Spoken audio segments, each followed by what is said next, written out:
Benvarmeren's breakdowns here for Giants versus G2 in week 3 of the EULCS. We will take a look at the pick and ban phase where G2 were able to get the first perfect game of the season. So G2 are on the red side, and the standard bans for the red side are Camille, LeBlanc, and Rengar, taking away literally the strongest picks in the meta right now. And Giants banning a Malzahar don't want to give that strong support over to G2 when they can also go for a Varus or a Jhin or an Ashe in the first rotation. So Jhin will be banned away. That leaves Ashe and Varus open for the taking. And Jayce also being banned away, with Corki being up and Varus having found a good place in the meta. He has come a little bit back, Jayce, because of his poke potential, but Varus will be locked in for G2 as their Giants as their first pick. So that leaves Ashe open for G2 Esports if they want to have a strong utility AD carry. So I do like the fact that they are looking to lock that in already here. Zyra is also open, and she works really well with Ashe just because of all the poke potential that you do get out of that Ashe and Zyra. With the W from Ashe and the Q from Zyra, you can get a lot of lane power out of that. So I do think that Trick will pick up Zyra here for Miffy. So with that in mind, I'd like to look at what Giants can then pick up, because now there is still the possibility of picking up Maokai. Kha'Zix is also open. Rise. There's a lot of picks open that they can go for, and I do think that Maokai might be one of the best that they can get right now. But I'd like to see them go for a Kha'Zix, just to get that early game jungler or Lee Sin, something that would help them get through the early game, especially now that Varus is going to have a lot of trouble against Ashe and Zyra. They need something that can make a lot of plays around the map. Ivern is so that's really interesting, actually. I didn't realize that Ivern was open. So with Ivern being locked in, Giants, they focus a little bit more on the utility side of their composition. But they have to lock Ivern in, because you cannot give Ivern over to G2 Esports. If you gave Ivern over to them, we have seen Trick play him before, they would have so much utility already with Zyra and Ashe and Ivern. That would have been too much for Giants to handle already there. So Giants will pick up Ivern and Maokai. Ivern is basically forced, as I said. Maokai being the strongest top lane, picking it up is smart, and you don't want to give that over to G2. But Shen is a good alternative for G2 Esports, just because of them already having that global potential with the in-channel Crystal Arrow, and the fact that they will be able to dominate the bottom side more or less. So G2 Esports,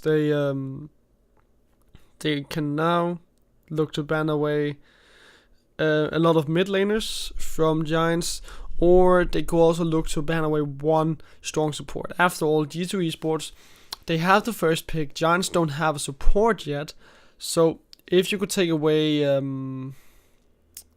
let's say, you could take away Brand. Malzahar is not open, but Brand, Alistar, Braum, some of those would work really well with Varus, and you don't want to give that over. Misfortune is also able to come out. However, G2 Esports, they don't really care about the supports, apparently, so they ban away Cassiopeia and Corki. I do like the fact that they ban away Corki, because Corki alongside Varus and also alongside Ivern would just be able to poke so much, especially because of all the burst that he has, but also the fact that Ivern is there just to support both Varus and the future mid laner of Giants. So I do like that. I also really like that Giants, they ban away Warwick, because Warwick is a really strong jungler. A lot of lockdown with his ult. So you don't want to give G2 Esports that free engage. And you definitely don't want to give them to give them a Rise as well, because we have seen Perkz play Rise in the past. He knows how to play it, but with the Realm Warp, it would also allow G2 Esports to get even more roaming potential, more global potential on the map.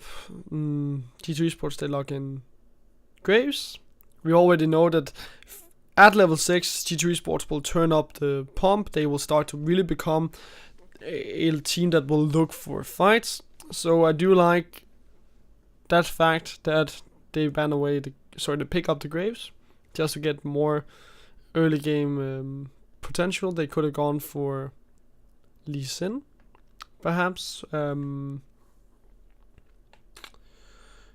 But Grace is definitely fine. Giants, they now need a mid laner.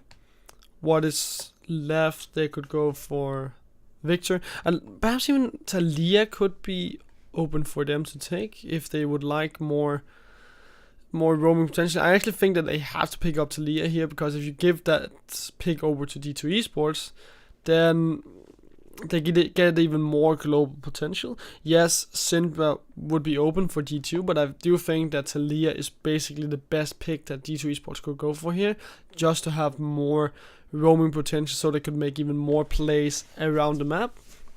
And yes, Syndra is a strong mid laner, but I don't fear her as much as I would fear someone like Taliyah. Echo is okay, so Echo will be locked in for D2.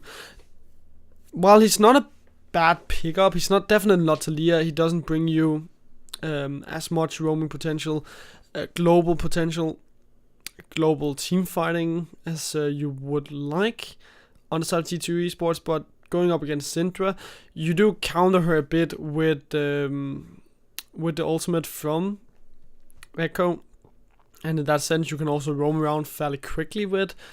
Echo is it's not as fast as someone like Taliyah, but it's actually okay just to get that extra roaming potential and the team fight potential that Echo brings. And also his lockdown can also work fairly well if you can find picks, especially with Ashe and Shen. You do have a little bit of a pick composition coming out already from G2 Esports, so I do like their draft. It's well rounded. They have early game power. They have a lot of pick potential with Ashe and Zyra. They have some strong lanes as well. Echo won't be able to win the lane against Syndra, but he'll be able to fight quite a lot, so that he can attract attention, so that their bottom lane can keep fighting and keep pushing. And then Shen in the top lane will basically just be on an island against Flaxes. So I really like the composition that D2 Esports have built against Giants Gaming, and this is the team composition that were able to get the first perfect game of this of the season against of the season of pro play. So very interesting indeed, and I do really think that D2 Esports, they have some of the best pick and ban phases in the whole of the EULCS, because they always know which champions they can play, which they have to ban away, and they have a deep champion pool. So I really like D2 Esports. They are so interesting as a team to follow, just because of the fact that they are so good at drafting.